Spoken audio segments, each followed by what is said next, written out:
அந்த காலத்தில் மக்களுக்கு ஏதாவது ஒரு சிறு குறைபாடுன்னா போய் அந்த ஆராய்ச்சி மணி அடிப்பாங்க. இதுவரைக்கும் அந்த ஆராய்ச்சி மணியில கை வச்சு யாருமே அடிச்சது இல்லையா. ஏன்னா அந்த எந்த தவறும் அந்த நாட்டில் நடந்ததே இல்லை. அரண்மனையிலே இப்படி அரியாசனத்தில் அமர்ந்திருக்கிற மனுநீதி சோழனுக்கு இந்த ஆராய்ச்சி மணி அடிக்கிற சத்தம் கேட்டு அரண்மனையிலிருந்து அந்த அரியாசனத்தில் இருந்து எழுந்து ஓடி வருகிறாராம். பாருங்க, ஒரு ஆராய்ச்சி மணி நீ குரல் கேட்டு என்ன ஏதுன்னு அங்க இருக்கிறவங்கள விசாரிக்கல, அது என்ன போய் பார்த்துட்டு வாங்கன்னு சொல்லல. இந்த மன்னவனுடைய மாண்பினை சொல்லுகிறோம். எழுந்து ஓடுறான். சேக்கிழார் பெருமான் இந்த பெரிய புராணத்தை இப்படி உருக உருக நெஞ்சம் நெகிழ பாடுகிறார் என்பதை நாம யோசிக்க வேண்டும். விஞ்ஞானம் வளர்ந்து நவநாகரிகம் வளர்ந்து எப்படி எப்படியோ வாழ்ந்து கொண்டிருக்கிற இந்த காலத்துல இந்த பெரிய புராணத்தை செய்தி தேவதானா என்றெல்லாம் கூட சிந்திக்கிறவர்கள் உண்டு.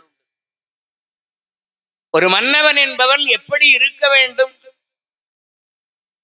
அவன் ஒரு உயிருக்கு ஒரு சிறு தீங்கு நேர்ந்து விட்டால் அதற்காக எப்படி துடிக்க வேண்டும், எப்படி அவன் நெஞ்சுருக நெகிழ வேண்டும் என்பதனை படம் பிடித்து காட்டுகிறார். ஐயோ, இன்னும் என் உயிர் போகாம இருக்கிறது, தான் அதனுக்கு இடையூறு.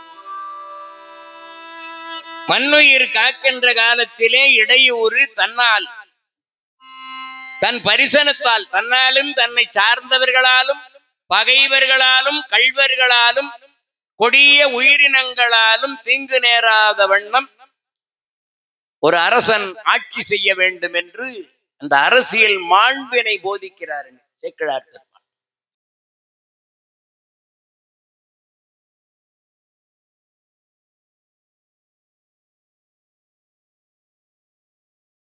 பொழியர்கோல் வெப்பொழித்த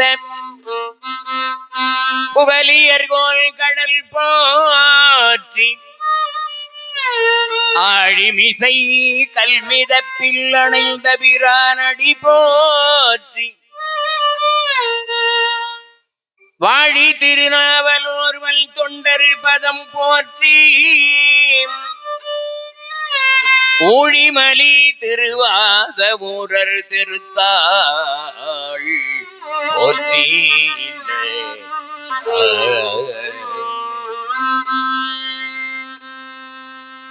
ஞானமே வடிவமாகிய சிவபரம்பொருளின் வற்றாத தனிப்பெரும் கருணையினாலே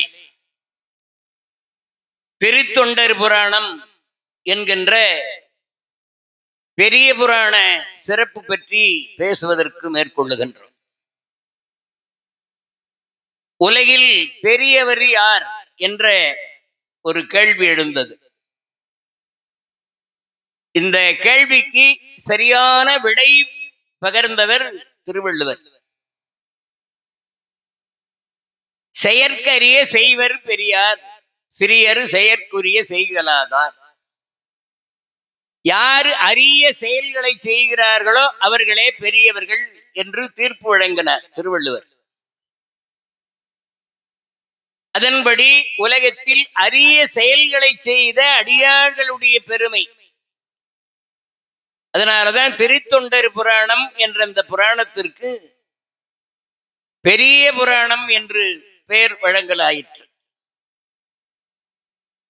10,000 பாடல்களுக்கு மேல இருக்கக்கூடிய ராமாயணம், மகாபாரதம், கந்தபுராணம் போன்ற காவியங்களுக்கெல்லாம் கூட பெரிய புராணம் என்ற பெயர் வந்ததில்லை. 4286 பாடல்களை உடையது திருத்தொண்டர் புராணம். இந்த சேக்கிழார் பெருமான் அருளிய இந்த புராணத்திற்குத்தான் பெரிய புராணம் என்ற பெயர் வழங்கலாயிற்று. இந்த பெரிய புராணத்திற்கு மூலமாக இருப்பது சுந்தரமூர்த்தி சுவாமிகள் அருளிய திருத்தொண்டர் தொகை. இந்த திருத்தொண்டர் தொகையை முதலாக கொண்டுதான் திருநாரையூர் நம்பியாண்டார் நம்பிகள் திருத்தொண்டர் அந்தாதி என்று பாடினார். அந்த திருத்தொண்டர் அந்தாதியை விரிவாக தெய்வ சேக்கிழார் பெரிய புராணத்தை பாடினார். இவருக்கு தெய்வ சேக்கிழார் என்று பெயர். தொண்டர் சீர் பரவுவார் என்று இவருக்கு சிறப்பு பட்டம். ஏன்னா தொண்டர்களுடைய பெருமையை எல்லாரும் பாடிட முடியாது. அடியார்களுடைய பெருமையை பாடுகின்ற ஆற்றல் சேக்கிழார்க்கு எளிதலது, தேவர்க்கும் அரிதே என்று சொல்லுவார்கள். அளவில்லாத பெருமையராகிய அளவிலா அடியார் புகழ் கோருகேன்.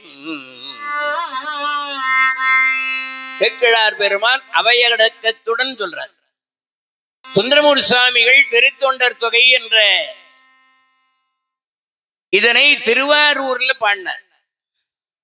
அதனால இந்த திருவாரூருடைய சிறப்பை சேக்கிழார் பெருமான் முதன்மையாக பாடுறார். அது சோழ வளநாடு, காவிரி நதி நீர் பெருகின்ற வளம்பொருந்திய நாடு. ஏழ்தலம் புகழ் காவேரியால் விளை சோழ மண்டலமிதே மனோகர.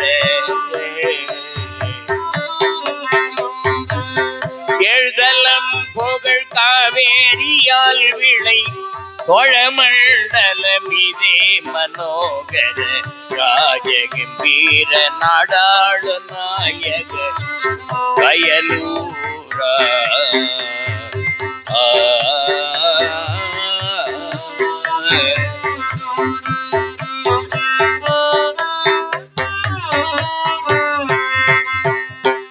இப்படி காவிரி நீர் நதி பாய்ந்து வளம் பொருந்தி அந்த நாட்டிலே பயிர் வளர்ந்து இந்த நெல் கதிர்கள் கதிர் முற்றி இந்த பக்கம் இருக்கின்ற அந்த கதிர் இந்த பக்கம் விளைந்து இருக்கிறதாம். இந்த கழனியில் இருக்கிற கதிர் இந்த பக்கம் விளைந்து இருக்கிறதாம். இந்த காட்சியை சேக்கிழார் பக்தி உணர்வோட படம் பிடித்து காட்டுறார். பக்தியில் பாலராகி பரமனுக்கு ஆளாம் நண்பர் தத்தமிழ் கோடினார்கள் கலையினால் வணங்கும் மாபோ.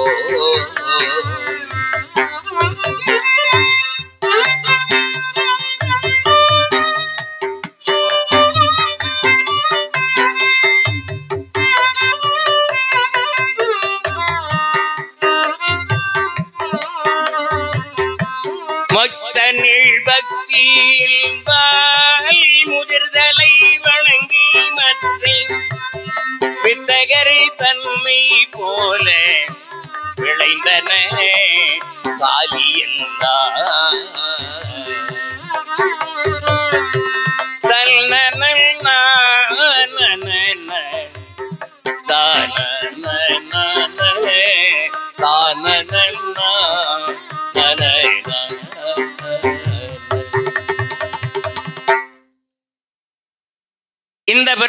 இந்த புறத்திலும் கழனிகளிலேயும் வளர்ந்து சாய்ந்திருக்கின்ற அந்த நெல் கதிர்களை பார்த்து சிவனடியார்கள் ஒருத்தர் திடீர்னு பார்த்துட்டாங்கன்னா யார் காலில் விழுவாங்கன்னு தெரியாதான்.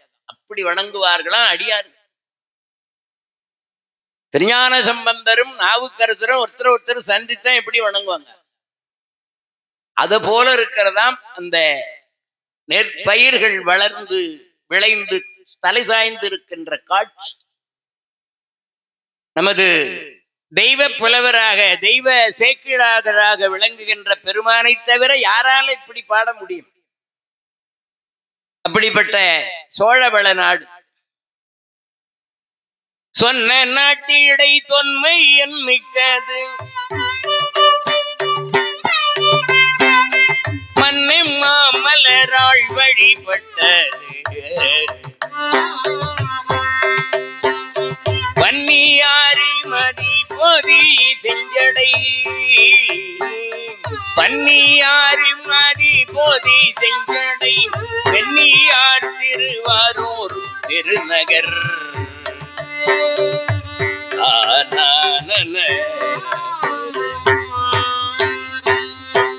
திருவாரூர் மிகவும் பழமையான திருத்தலம். மகாலட்சுமியே வழிபாடு செய்த திருத்தலம்.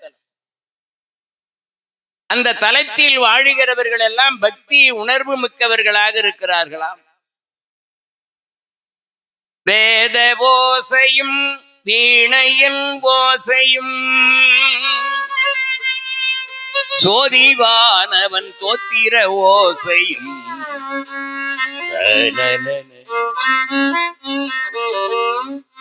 மாதராடல் மணிமுழவு ஓசையும் கீத ஓசையுமாய் கிளர் உற்றவே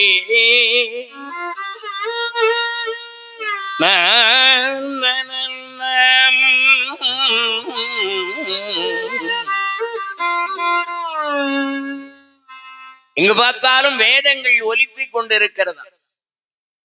சாமகீத பிரியன் மணிகண்ட சீகண்ட சதிகண்ட சாமகண்ட ஜெய ஜெயனும் தொண்டரிதய மலர் மீவிய ஜடாமகுடன் மதனதகனன்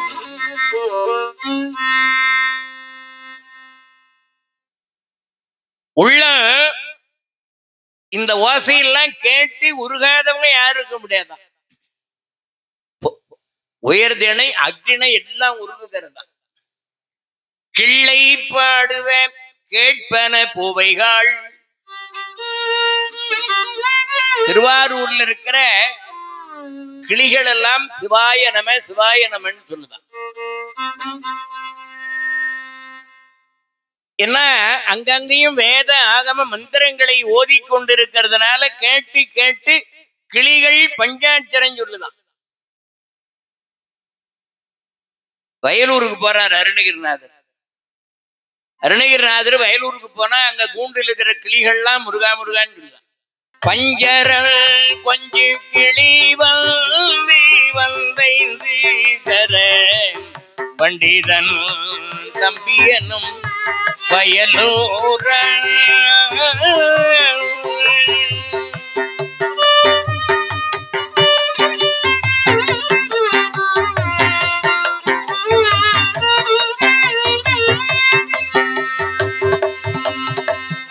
வயலூர்ல இருக்கின்ற கூண்டில் இருக்கிற கிளிகள் எல்லாம் முருகா முருகா என்று சொல்லுகிறதுன்னு சொல்லுவார். அதுபோல திருவாரூர்ல கிளிகள்லாம் பஞ்சாட்சரம் ஓதுதான். அந்த நகரத்திலே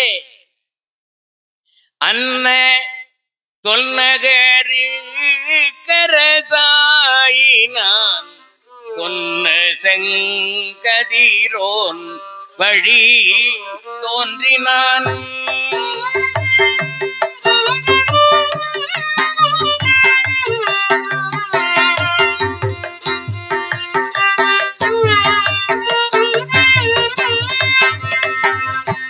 மன்னசீர் அனபாயல் வழிமுதல் பின்னம் மாமணி உன்மனே வேந்தனே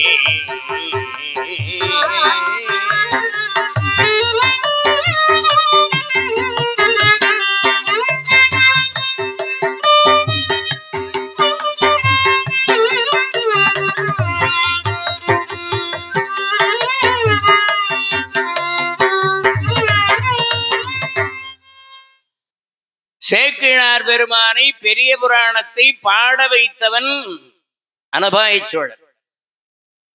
அந்த அனபாயச் சோழன் என்ற மன்னவர்களுடைய முன்னோர்களிலே வந்தவன் மனுநீதி சோழன்.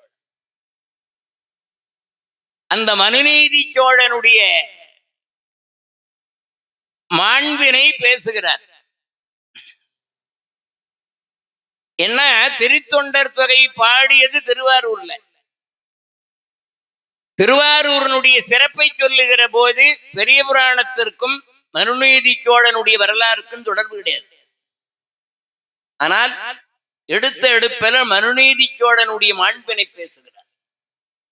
மனுநீதி சோழன் அவன் பேர்லயே நீதியை வச்சிருக்கான். அவன் ஆட்சியிலே மக்களுக்கு எந்த குறையும் கிடையாது. துன்பம் கிடையாது, பயம் கிடையாது, வறுமை கிடையாது, கொடுமை கிடையாது, கொலை கிடையாது, பஞ்சம் கிடையாது. யாருடைய மனதிலேயும் வஞ்சம் கிடையாது. நல்லாட்சி நடத்துகிறான். எல்லாம் இருக்கிறது. மனுநீதி சோழனுடைய ஆட்சியிலே மக்கள் நல்ல மனைவி எல்லாம் இருக்கிறது. ஆனா ஒரு பெரிய குறை, அந்த காலத்திலே மக்களுக்கு குறை இருக்காது, மன்னவனுக்கு குறை இருக்கும். அந்த காலத்துல இப்ப ஆட்சியாளர்களுக்கு குறை இருக்காது, மக்களுக்கு குறை. அதான் அந்த காலத்து உள்ள வித்தியாசம். என்ன குறைன்னா பிள்ளை இல்ல. ஒரு பிள்ளையை பெற்றுக்கிறது நம்ம கையில இருக்குதுன்னு யாரும் நினைக்க கூடாது. இறைவனுடைய திருவருள் முழுக்க முழுக்க இருக்கணும். அப்பதான் நல்ல பிள்ளைகளை பெற்றெடுக்க முடியும். அதனால அவன் இறைவனை வேண்டுகிறான். சந்திரசேகர உனை சரணமடைந்தே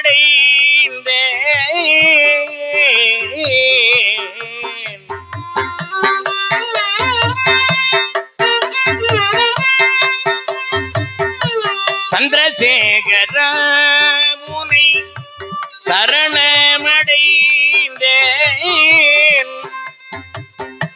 சந்திரசேகர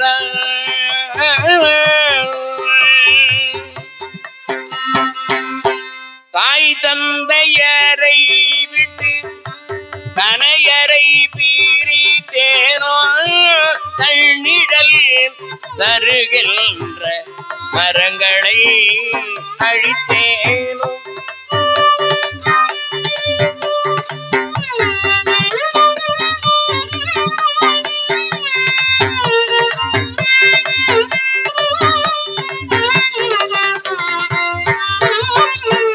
வாய் விட்டு அழுகின்றேன், வள்ளலே துணை செய்வாய் சந்திரசேகர.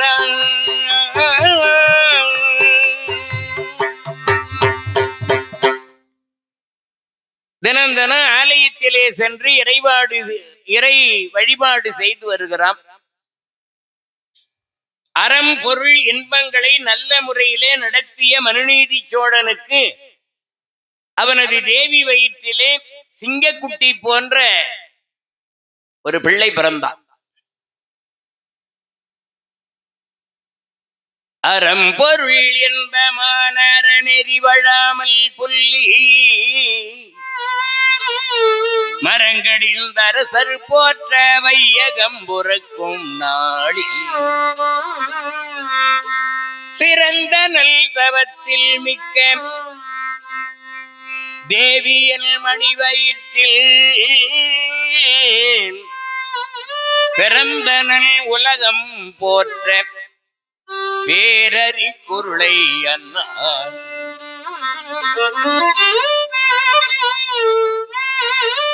இந்த பிள்ளையே இல்லாத வீட்டுல பிள்ளை பிறந்தாதான் அதுக்கு சிறப்பு. கல்யாணம் அடுத்த வருஷமே குழந்தை பிறந்தாக்கா சிறப்பு இருக்கு. மல்லடி வயிற்று மகள் போலே ஒரு புதையல் அடித்த தனம் போலே ஒளிர் வைரம் அடித்த களம் போலே இடமொழி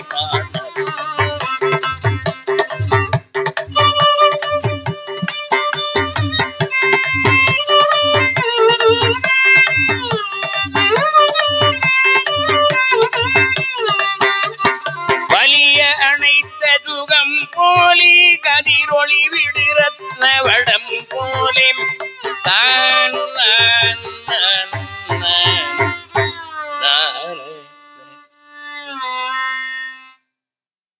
கல்யாணமாகி ரொம்ப நாள் பிள்ளை இல்லாம இருந்து வேண்டுதல் செய்து அதன் பிறகு இந்த பிள்ளை பிறந்தது. நாடே மகிழ்ந்தது. அன்னதானம், சொன்னதானம், கோதானம், பூதானம்னு எல்லா தானமும் நிதானம் இல்லாம செய்யறான் மனுநீதி சோழன். பிள்ளை அற்புதமா வளர்ந்தது. பள்ளத்திலே வெள்ளம் தேங்குகிற மாதிரி அந்த பிள்ளையினுடைய உள்ளத்திலே கலைகள் எல்லாம் வந்து தேங்கியது. மதன சொரீபல் இவனென மோக மங்கையரு கண்டு மருண்டு திரண்டு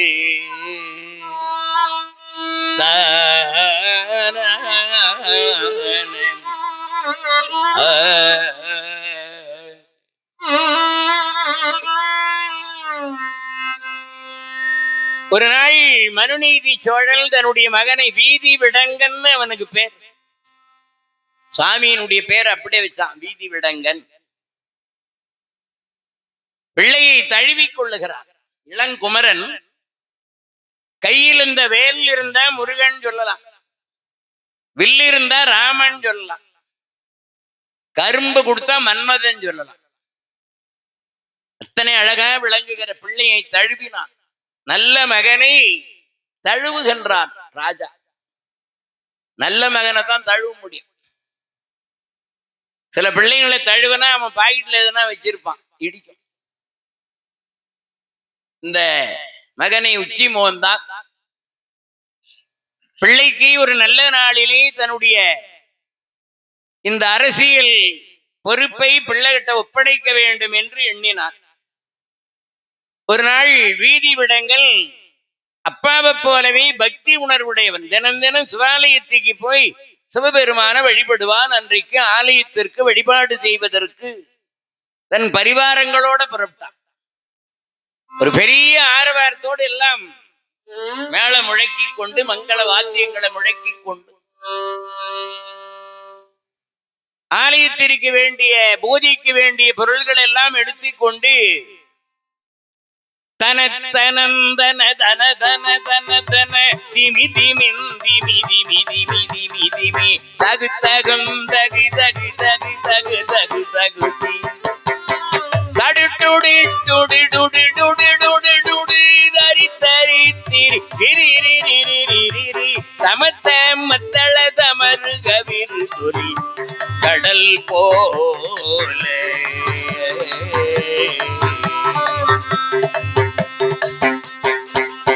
பரிவாரங்களோடு இப்படி ராஜவீதியிலே அந்த அணிமணி தேரில் அமர்ந்து போய்க் கொண்டிருக்கிறார்.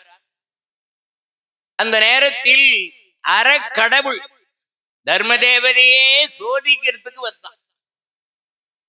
நல்லவர்களுக்கு சோதனை. ஈசல் பசுவாக ஏமன் ஒரு கன்றாக வீசி புகழ் ஆரூர் வீதி வந்தார் அம்மானை.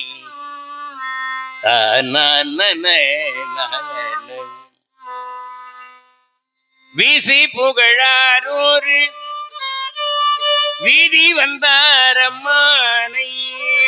காசளவு பாலும் கறக்குமோ அம்மானை.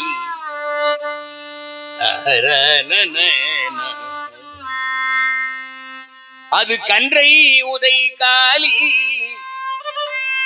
கறக்குமோ அம்மானை. சிவபெருமானே ஒரு பசு வடிவத்துல வர்றார். யமதருமன் கன்றாக வருகிறாமா. நம்மானை பாடல்ல இந்த செய்தி வருது.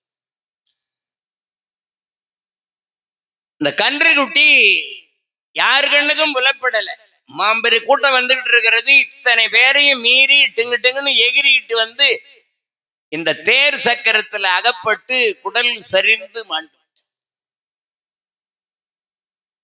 ஒருத்தர் கண்ணு கூட இது புலப்படல. திடீரென்று பார்த்தால் இப்பொழுது அந்த கன்று மாண்டு கிடக்கிறது, குடல் சரிந்து மாண்டு கிடக்கிறது. வீதி விடங்கனாகி பிள்ளை தேரை விட்டு கீழே இறங்கி அவன் உடம்பு அதிர்கிறது, உள்ளம் துடிக்கிறது, கண்ணீர் வழிகிறது. ஐயகோ, இத்தனை பெரிய தவறு செய்துட்டேன். இந்த இளங்கன்றி துள்ளி வருவதை கவனிக்காம இப்படி மாண்டி மடியன காரணமாயிருந்துட்டனே என்று அந்த பிள்ளை கலங்கி தவிக்கிறான். அங்க இருக்கிற அறிவுடைய மந்திரிகள் சொன்னார், இத்தனை பெரிய ஆரவாரத்தோடு வருகிற போது இத்தனை பேர் கண்ணிலையும் மண்ணத்தை விட்டு எப்படி வந்ததுன்னே தெரியல. இதுக்கு நீங்க என்ன செய்வீங்க? இந்த கன்றை கொன்ற பாவம் தீருவதற்கு அந்தணர்களை கேட்டு அதற்கான பிராயச்சித்தம் பண்ணிடலாம், கலங்காதீங்கன்னு சொல்லிட்டு ஆறுதலை சொல்லி கொண்டிருக்கிறார்கள். அந்த நேரத்தில் இந்த கன்றை ஈன்ற அந்த பசு இருக்குது பாருங்க, இந்த பசு அங்க அலறி அடித்து மோது கதறுகிறது. இப்படி கதறி விட்டு சாதாரணமா அந்த பசு போயிடல. அரண்மனைக்கு அருகே ஒரு பெரிய ஆராய்ச்சி மணி கட்டி இருக்கிறது. வேக வேகமாக சென்று அந்த காராம்பசு அந்த ஆராய்ச்சி மணியை தன்னுடைய கொம்பினால் புடைக்கிறது. பழிப்பறை முழக்கோ ஆர்க்கும் பாவத்தில் ஒலியோ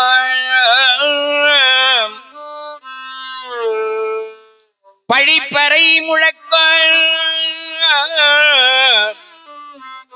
ஆர்க்கும் பாவத்தில் ஒலியோ வேந்தன் வழித்திருமைந்தன் ஆவி கொளவரும் மரளி ஊர்தி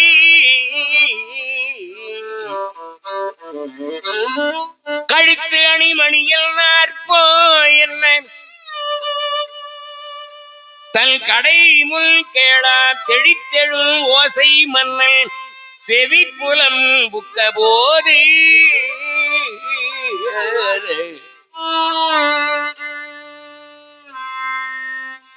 அந்த காலத்தில் மக்களுக்கு ஏதாவது ஒரு சிறு குறைபாடுன்னா போய் அந்த ஆராய்ச்சி மணி அடிப்பாங்க. இதுவரைக்கும் அந்த ஆராய்ச்சி மணியில கை வச்சு யாருமே அடிச்சது இல்லையா. ஏன்னா அந்த எந்த தவறும் அந்த நாட்டில் நடந்ததே இல்லை. அரண்மனையிலே இப்படி அரியாசனத்தில் அமர்ந்திருக்கிற மனுநீதி சோழனுக்கு இந்த ஆராய்ச்சி மணி அடிக்கிற சத்தம் கேட்டு அரண்மனையிலிருந்து அந்த அரியாசனத்தில் இருந்து எழுந்து ஓடி வருகிறாராம். பாருங்க, ஒரு ஆராய்ச்சி மணி நீ குரல் கேட்டு என்ன ஏதுன்னு அங்க இருக்கிறவங்கள விசாரிக்கல, அது என்ன போய் பார்த்துட்டு வாங்கன்னு சொல்லல. இந்த மன்னவனுடைய மாண்பினை சொல்லுகிறோம். எழுந்து ஓடுறான். ஓடி வந்து பார்த்தா அந்த ஆராய்ச்சி மணியை பசு அடித்து கொண்டிருக்கிறது. அங்க இருக்கிறவர்கள் எல்லாம் வந்தார்கள். அமைச்சர்கள் எல்லாம் வந்து மன்னவனிடத்துல, அரசர் பெருமானே, இது எதனால இந்த காராம்பசி இப்படி கண்ணீர் விட்டு கதறுகிறது? அளவனின் புதல்வன் ஆங்கோர் மணிநெடும் தேரில் ஏறி அளவில் தேர் தானை சூழ அரசுலம் தெரிவில் போன்றான்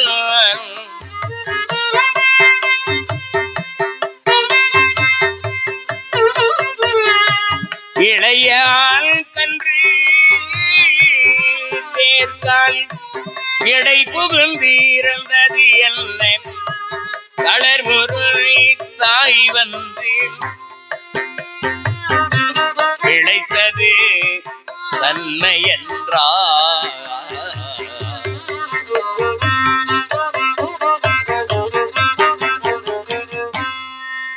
வளவ இந்த கன்றை வந்து இளவரசர் கொன்னிட்டார்னு சொல்லாம அதை மறைக்கின்ற வகையில ரொம்ப சாமர்த்தியமா பேசுறாங்க மந்திரிகள்.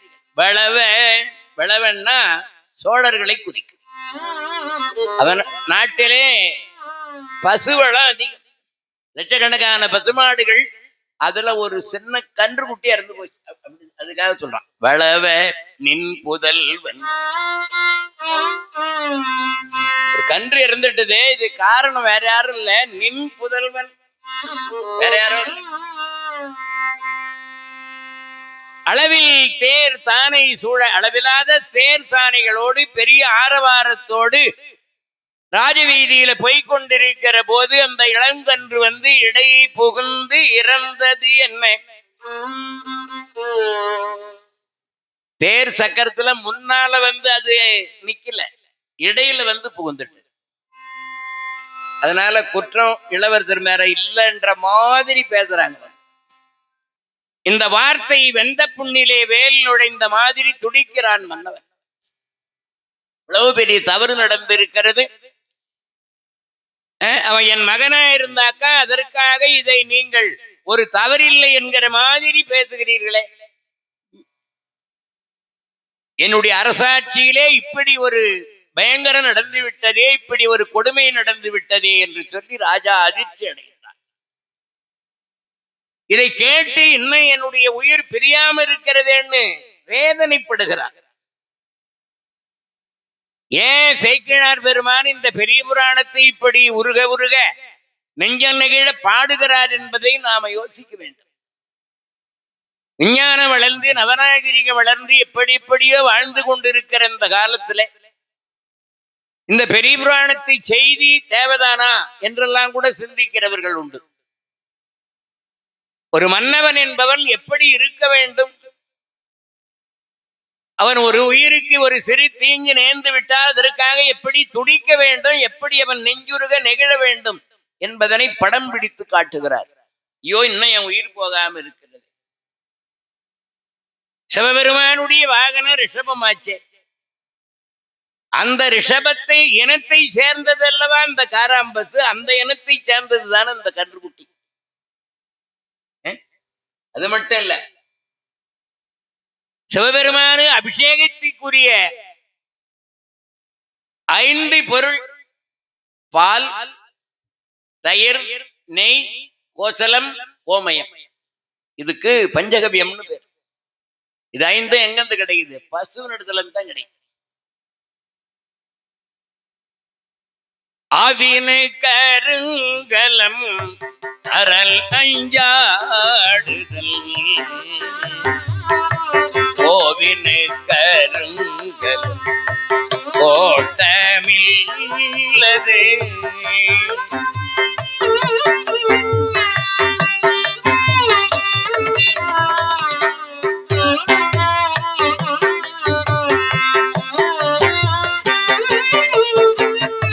கோவினுக்கு அருங்கலம் பொங்கு தாமரை, ஆவினு கருங்கலம் அரண் அஞ்சாடுதல்,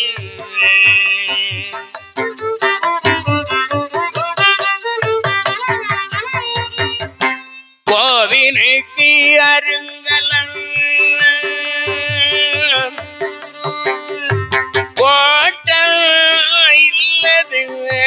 கோவினுக்கு அருங்கலம் கோட்டம் இல்லது, நாவினு கருங்கலம் நம சிவாயவே.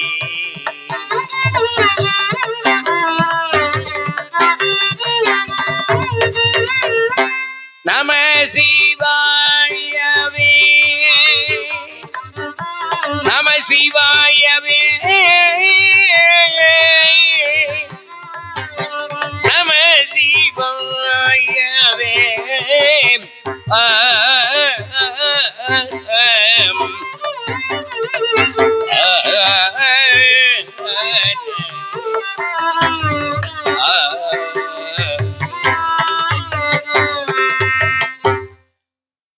பூலோக காமதேனின்றி போற்றப்படுகின்ற சாதுவான ஒரு பசுவனுடைய கன்றை கொல்வதற்காகவா நான் இத்தனை காலம் தவம் செய்து இந்த பிள்ளை பெற்ற?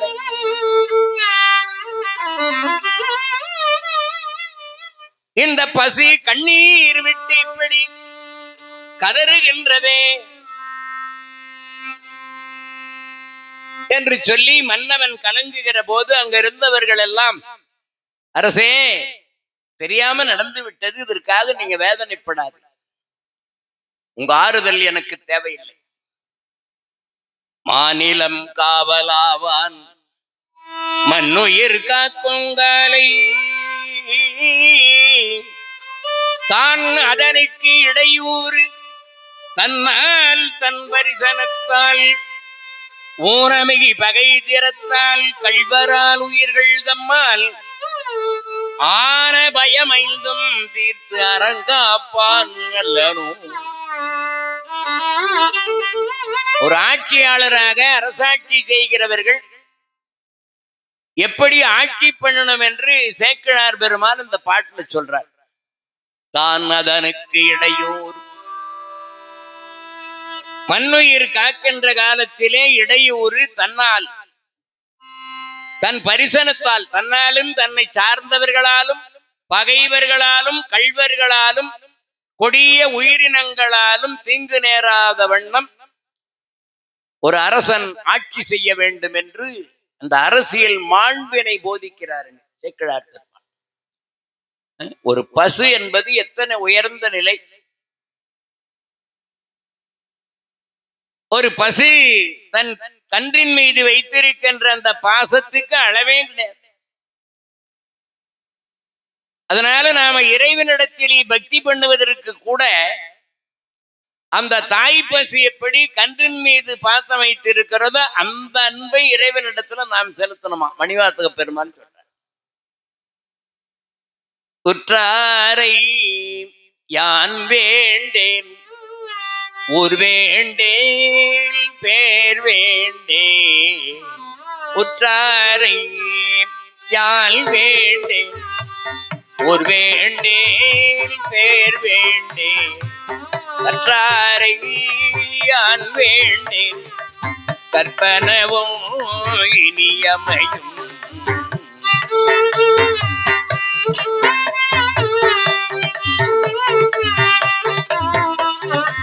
குற்றாலத்தீ அமர்ந்துரையும் கூத்தாவுள் குறைகளற்கே கற்றாவின் மனம் போலேன் கசிந்துருக வேண்டுவனே.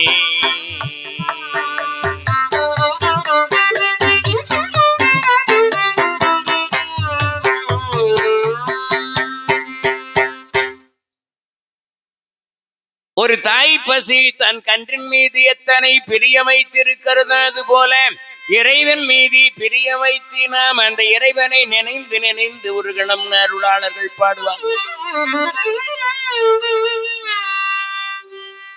இத்தனை பெரிய தீங்கு நேர்ந்து விட்டதே தெய்வமே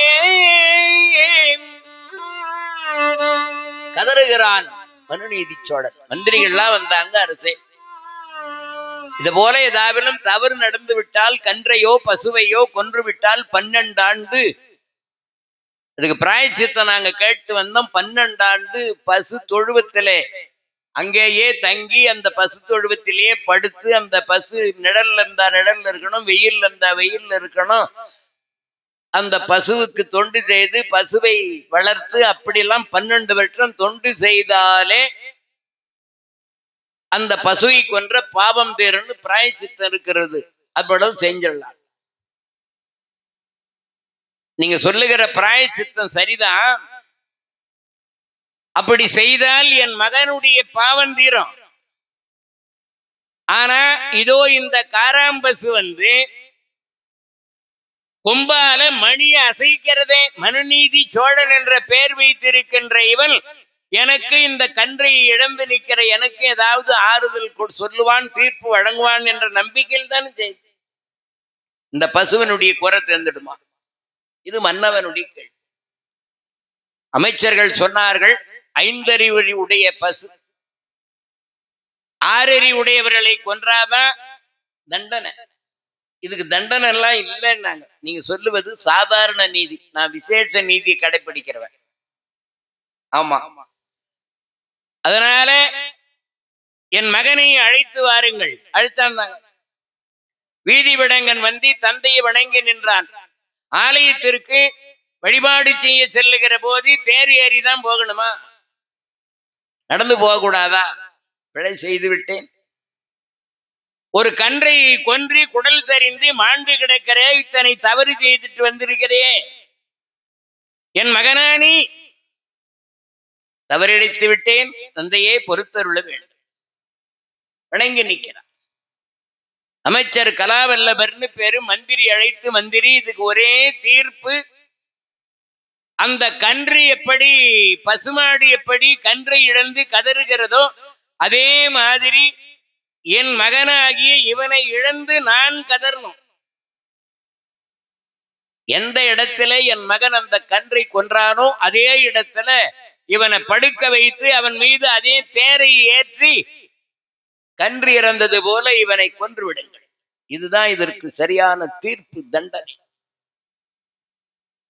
அமைச்சர் பார்த்தார், அதிர்ந்தார். எவ்வளவு பெரிய தண்டனை கொடுக்கிறார். தன்னுடைய மகனை, தவழ்கெய்து பெற்ற மகனை ஒரே ஒரு மகன் வளர்ந்து வாலிபனாகி தனக்கு பிறகு இந்த தரணி ஆளுவதற்கு தயாரா நிற்கின்ற இன்னைக்கெல்லாம் பார்த்துக்கிட்டே இருக்கலாம். அப்படிப்பட்ட பேராண்மையுடைய பேரழகுடைய பிள்ளையை அரசன்.